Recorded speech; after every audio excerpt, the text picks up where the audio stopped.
Hey guys, what's going on? So, in today's video, just wanted to show a couple clips from the past couple weeks of training. I know I haven't been posting a ton.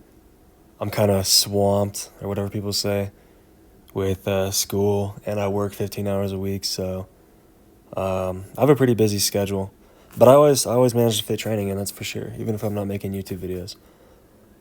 So this was 4 days ago. Did some block snatch. It was a good time. Built up to about 100 kilos on that. And recently, I've been weighing like midday, about 221. So I'm up a couple pounds. Morning, I'm up about 1.5, 2 pounds.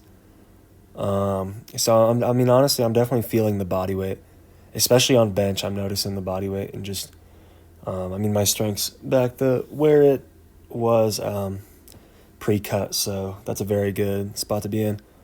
Probably gonna hit some big bench PRs soon. Right now, I'm actually studying some chemistry, integrated rate laws, because I'm in college for chemical engineering. So just trying to get a little brain break in and kind of reset the mind for studying, you know what I'm saying? So I did a high pull plus a power plus a full. This is 80 kilos, I'm pretty sure. Actually, that's 70 kilos. This is 80 kilos. High pull, I'm not that worried about pulling it insanely high just because I know I can pull it really high.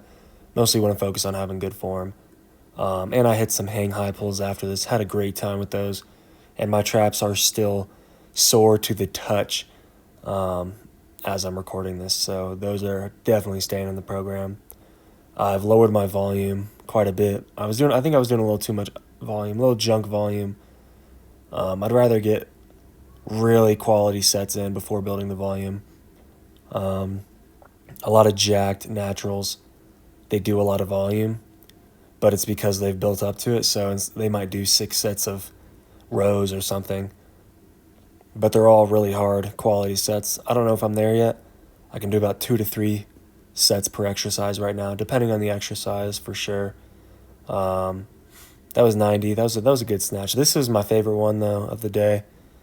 Pull into the hip just to focus on keeping the feet flat during the pull. And here's the 100 kilo.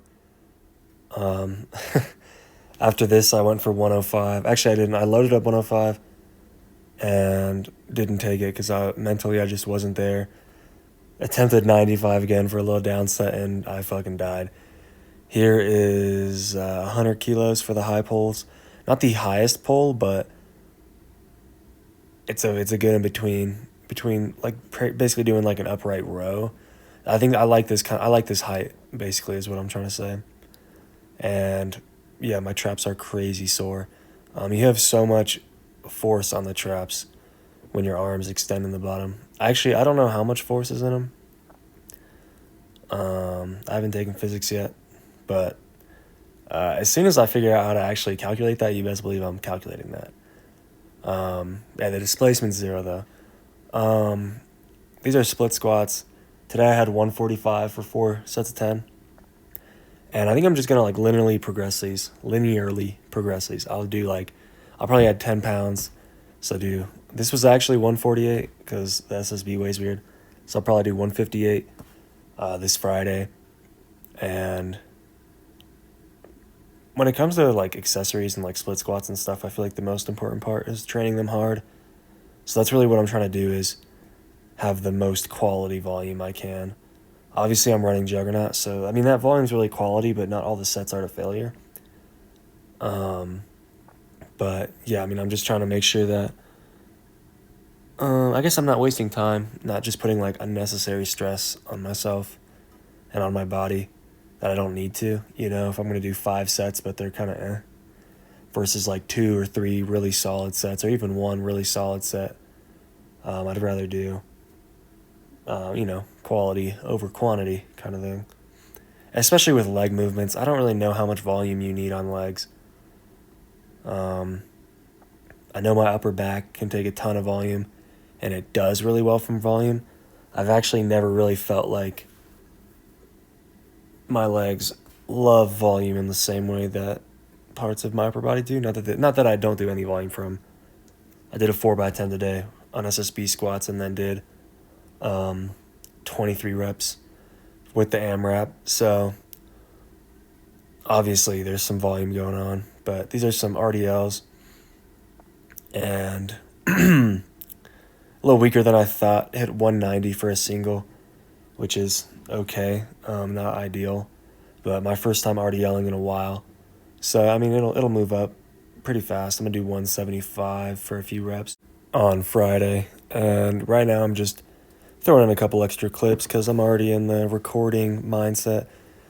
That I was doing some hip snatches today and some just a lot of powers, because I'm so sore from those split squats and RDLs and hang high pulls. Yeah, I'm not beat. My muscles are just destroyed. Like there's a difference, between being beat, because to me that's like your joints kind of hurt, but no, my muscles are, yeah, blown up. So I mean that's good. A lot of muscle fatigue, not a lot of joint fatigue. That's solid. Then these are some squats. Easy set of 10. Pretty sure that's this set. And then 4 sets of 10. Low rest, 60 to 90 seconds. And then I did a set of 23 for that 5th set AMRAP. Yeah, because I'm doing juggernaut for the squats. And my shoulder's almost healed. It's probably about like 90%, maybe more. Like out of 100%, you know what I'm saying? When it comes to being normal. It was kind of a weird injury. I was doing a one-arm chin-up negative, and I like fell into the bottom, and I felt my bicep pop. And I was with my friend's little brother, who's a sophomore in high school, and he'd been lifting a bit. He's benched like 225, and I was like, dude, like, does my bicep look bruised? Like, I thought I had torn it. So that happened around February, I'd say. So, I mean, it hasn't really thrown off my training that much. I just haven't been able to overhead press and back squat, which sounds like a lot. I can't front squat either. So, like, that sounds really bad, but it's not that big of a deal because I can SSB squat and do deadlifts and all that, do rows, do bench. Kind of a weird injury, but, it's close to being better.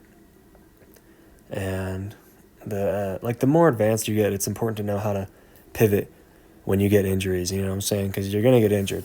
Obviously, you don't want to, and you do things to prevent them, for sure. But you'll definitely get injured here and there if you're pushing yourself really hard. And, I mean, that's okay. You live and learn, So now I know not to be stupid and try and do one-arm chin-up negatives. I don't really think I needed much of a lesson for that one. I guess I could have just gotten told that. But, I mean, overall, training's going pretty solid. Honestly, I'm pretty stressed with school. I mean, I'm not like super stressed, I guess. I don't know. I've never really felt like someone that's like felt stressed, but just definitely stuff that has to get done. Here's some rows, and I mean, if you haven't caught on yet, but I'm just kind of like throwing tons of training clips in. I've been liking these rows. They've definitely made my back bigger. Honestly, my upper back specifically, my lats haven't grown a ton just because I kind of chilled on the chin-ups and pull-ups with the shoulder thing. But I've thrown them back in, so, I mean, back should be looking huge pretty soon, honestly. This is some chin-up footage, or I guess wide pull-up footage, whatever you want to call it. Supersetted with bench. Did 5x5 plus an AMRAP on bench. And Juggernaut's always just, like, made me grow, honestly. It's made me bigger, even with, like, one set to failure per workout or whatever, besides the accessories, bodybuilding stuff afterwards. So it definitely makes you think about volume and its place. And I don't know, I've kind of made a lot of videos on that and it's, like, been definitely, like, a part of my channel. And, I mean, I don't know, I'm always learning. So, hit 10 reps on the 245 AMRAP on the 6th set. So, have a 295 AMRAP in about 2 weeks. Should be good to hit like 7 or 8 reps on that. 8 ideally. So, yeah, that's pretty much it. Hope you all have a good one.